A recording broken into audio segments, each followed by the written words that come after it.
ஃப்ரெண்ட்வுட்ஸ் நேயர்களுக்கு வணக்கம். மதுரை மாநாடு, தமிழக வெற்றி கழகத்தின் மதுரை மாநாடுல அதிமுகவை கண்ட மேனிக்கு விஜய் அவர்கள் விமர்சித்து பேசியிருந்தார். இதனால அதிமுக ரொம்பவே என்ன பண்ணிருக்கு, கொதிச்சு எழுந்திருக்கு.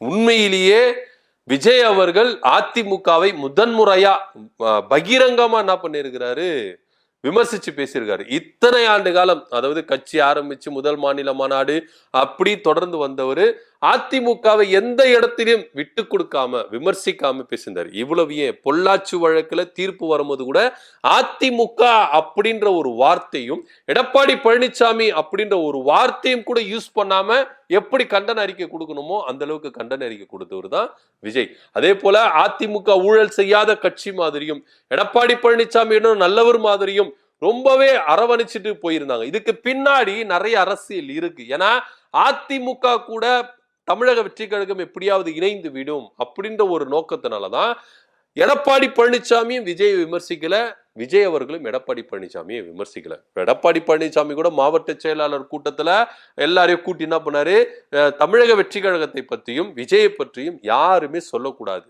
பேசக்கூடாது, விமர்சிக்க கூடாது அப்படின்னு சொல்லிட்டு ஸ்ட்ரிக்டா என்ன பண்ணார், ஆர்டர் போட்டார்.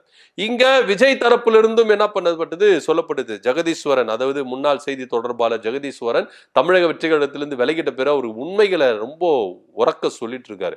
அவங்களுக்கு டைரக்டாவே சொல்லப்பட்டதான். டிவிக்கே ஓடிய விமர்சனங்கள்லாம் எதை நோக்கி இருக்கணும் அப்படின்னா, திமுக பாஜக இவங்க ரெண்டு பேரையே தான் நோக்கி இருக்கணும். குறிப்பா திமுகவை தான் இவங்க என்ன பண்ண டார்கெட் பண்ணணும். எடப்பாடி பழனிசாமி அதிமுகவை கண்டுக்கவே கூடாது அப்படின்றது ஜெகதீஸ்வரன் தான் ஓப்பனா சொல்லிட்டு இருக்காங்க. சோ அதெல்லாம் ஒரு புறம் இருக்கட்டும். சோ இப்படியா இருக்கும் பொழுது அரசியல் நகர்வு எப்படி போயின்னு இருக்கு அப்படின்னா, அதிமுக தமிழக வெற்றி கழகம் கூட்டணி இருக்கும், பாஜகவுக்கே டிமிக்கி கொடுத்துட்டு கடைசி மினிட்ல தமிழக வெற்றி கழகமும் அதிமுக கூட்டணி வைப்பாங்க அப்படின்னு ரொம்பவே பேசப்பட்டது. ஆனா இருந்தாலும் இந்த தடவை எடப்பாடி பழனிசாமியும் அதிமுகவையும் டைரக்டா முதல் முறையா விமர்சிக்கிறதுக்கான காரணம் என்ன அப்படின்னா, எதுக்காக அதிமுக விமர்சனம், அதிமுகன்ற கட்சி இப்ப யார்கிட்ட இருக்குது அப்படின்னு என்ன பண்ணிட்டாரு, பேசிட்டாரு. எடப்பாடி பழனிசாமி கிட்டதான் இந்த செகண்ட் வரைக்கும் அதிமுக அப்படின்ற ஒரு கட்சி இருக்குது. இரட்டை இலை சின்னம், லெட்டர் பேடு, கட்சி கொடி எல்லாமே அவர்கிட்ட தான் இருக்குது. எல்லாருக்குமே தெரியும். அதற்கான கேஸுகள்லாம் போயிட்டு இருக்கு, அது வேற விஷயம். ஆனா இந்த செகண்ட் வரைக்கும் எடப்பாடி பழனிசாமி கிட்ட தான் இருக்குது. ஆனா இந்த விஷயத்த கூட தெரியாம விஜய் அவர்கள் பேசுறாரு அப்படின்னு தான் அதிமுக தரப்புல இருந்து என்ன பண்றாங்க, பதிலடி கொடுக்குறாங்க. ஏன் அதிமுகவையும் எடப்பாடி பழனிசாமியும் இந்த அளவுக்கு விமர்சிக்கணும் விஜய் அவர்கள் அப்படின்னா, அதிமுக ஓட்டுகளை தாம் பக்கம் அவர் கவர் பண்ணிடணும் அப்படின்ற ஒரு காரணத்துக்காகத்தான். பாஜக அதிமுக கூட்டணி ஒரு நிலையில்லாத கூட்டணி, வெற்றி இல்லாத கூட்டணி, எப்ப வேணாலும் பிரிந்து போகிற கூட்டணி அப்படின்ற ஒரே காரணத்துக்காக சிதறி கிடக்கிற அதிமுக வாக்குகளை, சிதறி கிடக்கிற அதிமுக தொண்டர்களை தமிழக வெற்றி கழகத்துல இணைக்கணும் அப்படின்னு ஜான் ஆரோக்கியசாமி எழுதி கொடுத்த ஸ்கிரிப்டின் படி இங்க விஜய் அவர்கள் சொல்றாரு. இதற்கு தக்க பதிலடி அதிமுக தரப்புல இருந்து கொடுக்கப்படுது. அதிமுக என்ற கட்சி யார் கையில இருக்குது அப்படின்னு தெரியாம கூட ஒரு கட்சிக்கு தலைவரா இருந்து இவரெல்லாம் பேசுறாரு அப்படின்னு எடப்பாடி பழனிசாமி லெப்ட் ரைட்னு வாங்கி இருக்கிறார் விஜய் அவர்களை. உண்மையிலேயே விஜய் அவர்களை கடுமையா விமர்சிக்கிறது எடப்பாடி பழனிசாமி தான் ஃபர்ஸ்ட் டைம். ஏன்னா ஆதவ் அர்ஜுனா ஒரு மீட்டிங்ல சொன்னாரு, எடப்பாடி பழனிசாமி எல்லாம் ஒரு ஆளா, அவரை நம்பி யாரும் கூட்டணி வர்றதுக்கு தயாரா இல்லை அப்படின்னு வார்த்தையை விட்டார். இந்த வார்த்தையை விட்ட போது இங்க இருக்கிற அதிமுக தொண்டர்கள் ரொம்ப கொதிச்சு எழுந்தாங்க. இரண்டாம் கட்ட தலைவருக்கு எடப்பாடி பழனிசாமி இல்ல, தொண்டர்கள் ரொம்ப கொதிச்சு எழுந்தாங்க. எல்லாரையும் அமைதிப்படுத்தினார். அமைதியா இருங்கப்பா, யார கத்தக்கூடாது, கம்முன்னு இருங்க, யாரும் விமர்சிக்க கூடாது, விஜயை பத்தியோ தமிழக வெற்றி கழகத்தை பத்தி யாரும் விமர்சிக்க கூடாது, அமைதியா, என்ன பத்தி தானே கேட்டாங்க, நான் பாத்துக்கிறேன், நீங்க அமைதியா இருங்க அப்படின்னு எடப்பாடி பழனிசாமி அப்போ கூட தன்னுடைய கட்சி ஆட்களை என்ன பண்ணாரு, அமைதிப்படுத்தினார். ஆனா இங்க விஜய் அவர்கள் ரகசியமா தொடர்பு கொண்டு, அண்ணன் தெரியாம பேசிட்டாப்பல, தெரியாத பையன் தெரியாம பேசிட்டாப்பல, மன்னிச்சு விட்டுருங்கனே அப்படின்னு இந்த பக்கத்துல இருந்து தரப்பு கொடுத்துருக்காங்க. ஆதவ் அர்ஜுனாவும் ஓப்பனா என்ன பண்ணாரு, மன்னிப்பு கேட்டுட்டாரு. உடனே இங்க எடப்பாடி பழனிசாமி அவர் தான் மன்னிப்பு கேட்டார்ல, அது விட்டுவோம், மறப்போம், மன்னிப்போம், விட்டுருவோம் அப்படின்னு சொல்றாரு. ஆனா இப்ப இந்த அளவுக்கு இறங்கி அடிக்கிறதுக்கான காரணம் என்ன, இந்த அளவுக்கு எடப்பாடி பழனிசாமி விஜய் மேல திணிக்கிறதுக்கான காரணம் என்ன, விமர்சனங்களை கடுமையா வைக்கிறதுக்கான காரணம் என்ன அப்படின்னா, இந்த கூட்டணி இனி வரவே வராது, தமிழக வெற்றி கழகம் அதிமுக கூட சேரவே சேராது அப்படின்ற ஒற்றை புள்ளியில இங்க வந்திருக்கு. இது தவிர்த்துட்டு பாஜக அதிமுகவுக்கு பிரஷர் கொடுத்திருக்கிறாங்க.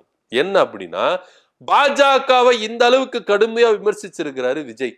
ஆனா கூட்டணி கட்சியில இருக்கிற நீங்க ஏன் விஜய் அவர்களை விமர்சிக்கிறதுக்கு தயங்குறீங்க? எங்களை விமர்சிக்கிறாங்க, நீங்க அவரை விமர்சிக்க மாட்டீங்க.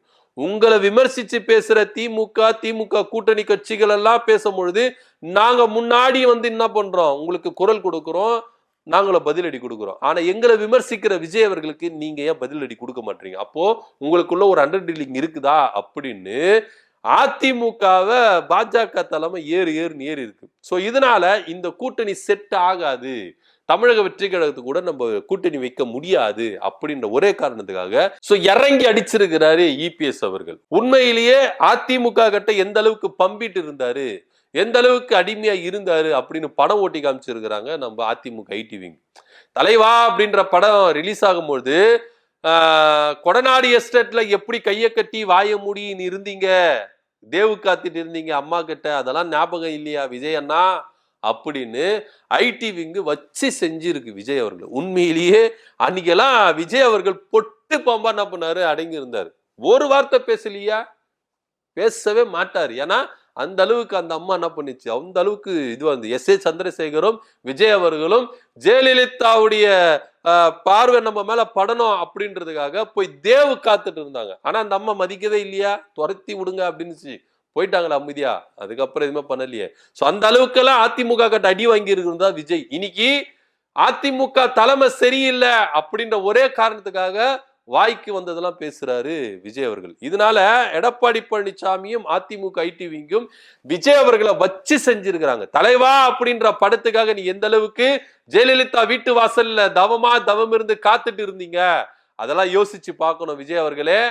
வாய்க்கு வந்தெல்லாம் பேசக்கூடாது. அதிமுக தலைமை ஸ்ட்ராங்கா இருக்கு, அதிமுக எடப்பாடி பழனிசாமி கிட்ட தான் இருக்கு. இந்த நாலேஜ் கூட இல்லாம நீங்க அரசியல் கட்சி தலைவரா இருந்து என்ன பண்றீங்க, பேசுறீங்க அப்படின்னு சொல்லியிருக்காங்க. செல்லூர் ராஜன் திடீர் முதலமைச்சரா வர்றதுக்கு இவர் ஆசைப்பட்டாரு அப்படின்றாரு.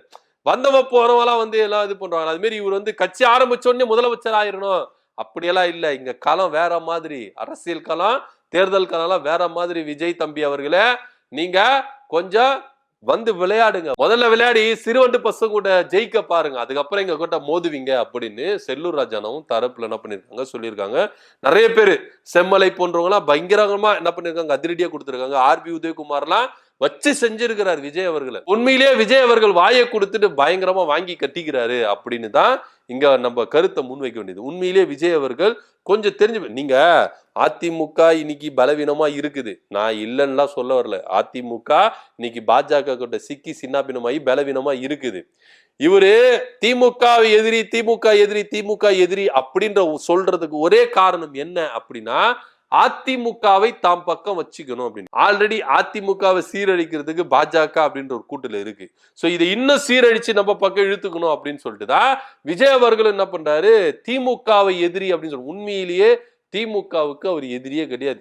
திமுக அவருக்கு எப்படி சொல்றது, ஈக்குவலா சொல்றாரு. திமுகவுக்கும் தாவேக்காவுக்கு தான் போட்டி அப்படின்னு. நீங்க திமுக கிட்ட போய் நெருங்க முடியாது சார். உண்மையிலேயே அதுதான் தேர்தல் காலம் 2026 சட்டமன்ற தேர்தல் முடிவுல விஜய் அவர்களுக்கு தெளிவா தெரிஞ்சுப்பாரு, நம்ம தவறான ரூட் எடுத்துட்டோம், நடிக்கே போயிருக்கலாம் அப்படின்னு. எடப்பாடி பழனிசாமில வச்சு செஞ்சுட்டாரா. நாளா படம்லாம் நடிச்சுட்டு சொத்தை சேர்த்துட்டு படம் ஃபெயிலியர் ஆகுது, ரிட்டையர் ஆகிற டைம்ல நான் கட்சி ஆரம்பிக்கல. நான்லா கட்சியில இருந்தே சின்ன வயசுல இருந்தே கட்சியில அரசியல இருந்தே வந்தவன், நான் சினிமா ஆக்டர் இல்ல அப்படின்னு எடப்பாடி பழனிசாமி வச்சு செஞ்சிருக்கிறாரு. உண்மையிலேயே எடப்பாடி பழனிசாமி விஜய் அவர்களை இன்னைக்குதான் எதிர்த்து பேசியிருக்கிறாரு. எல்லாத்துக்கும் ஒரு முடிவு வந்துருச்சு. அதிமுக தமிழக வெற்றி கழக கூட்டணி வரும்னு சொன்னாங்க, அதுவும் இங்க நடக்காது அப்படின்னு தெரிஞ்சிச்சு. இப்போ தமிழக வெற்றி கழகத்தினுடைய ஒரே நோக்கம் என்னன்னா, அதிமுக வாக்க நம்ம சம்பாதிக்கணும் அப்படின்னு தான். அதுக்கு ஒரே ஒரு இது, நம்ம திமுக எதிரியா நிப்பாட்டணும், தமிழ்நாட்டுல தேசிய லெவல்ல பாஜக எதிரியா காட்டணும். ஆனா இவருடைய அரசியல் கணக்கெல்லாம் பொய் கணக்கா போறோம். ஏன்னா பின்னாடி இருந்து இயக்குற ஜான் ஆரோக்கியசாமி எல்லாம் என்ன சொல்லி கொடுக்குறாரு, எப்படி இவரை வழி நடத்துறாரு அப்படின்றது நம்மளுக்கு தெரியவே இல்லை. ஏதோ ஒரு போற போக்குல என்ன பண்றாங்க, பேசிட்டு போயிடுறாங்க. இதுக்கு பின்னாடி என்ன இருக்குது, அரசியல் முன்களம் என்ன, தேர்தல் முன்களம் என்ன, எப்படி இதை நம்ம களத்துல இறங்கி ஆட போறோம், அடிக்க போறோம் அப்படின்னு பயம் வந்துருச்சு. பயம் வந்ததுனாலதான் 234 தொகுதியிலையும் விஜயாவே நிக்கிறேன் அப்படி நீங்க எல்லாரையும் பார்க்கணும் அப்படின்னு சொல்றாரு.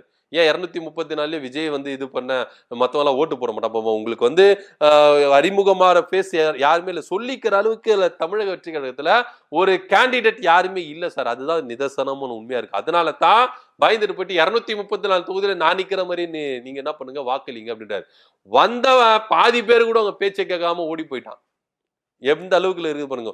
உங்களுக்கு வர கூட்டம் நான் ஓட்டா மாறலாம் நினைக்கணும். வந்தவங்க எல்லாம் ரசிகர் உங்களை பார்த்துட்டு துண்டை போட்டுட்டு ஒரு செல்ஃபி எடுத்துட்டு வணக்கம் சொல்லிட்டு போயினே இருக்கிற. இதுதான் நீங்க பேசினுக்கு போதே பாதி பேர் என்ன பண்றான், போயிட்டே இருக்கிறான். உங்களுக்கு எங்க கூட்டம் வரப்போகுது, என்ன நடக்க போகுது அப்படின்ற பொறுத்து தெரியல. ஆனா எடப்பாடி பழனிசாமிய கடுமையா விமர்சிச்சிருக்காரு, அதிமுக விமர்சிச்சிருக்காரு. இதுக்கு தக்க பதிலடி இந்த சைடு எடப்பாடி பழனிசாமி கடுமையா விமர்சிச்சு பூந்து விளையாடுறாங்க. தமிழக வெற்றி கழக தலைவரை விஜய் அவர்களை ஏடிஎம்கே ஐடிவிங்க பூந்து விளையாடுறாங்க. சிக்கி சின்னாபின்னமாகிறாரு விஜய் அவர்கள். பொறுத்திருந்து பார்க்கலாம் என்ன நடக்குது அப்படின்றத. சோ விஜய் அவர்கள் எடப்பாடி பழனிசாமி வச்சு செஞ்சிருக்கிறாரு. கடுமையான விமர்சனங்களை முன்வைத்திருக்கிறாங்க. தலைவா படத்துல விஜய் அவர்கள் கொடநாடு எஸ்டேட்ல எந்த அளவுக்கு தேவ் காத்திருந்தாரு ஜெயலலிதாவை பார்க்கணும் அப்படின்றதெல்லாம் போட்டு கிளிக்கிறாங்க. இதை பத்தியோட கருத்து என்ன அப்படின்றத கீழே கமெண்ட் பண்ணுங்க. நன்றி, வணக்கம்.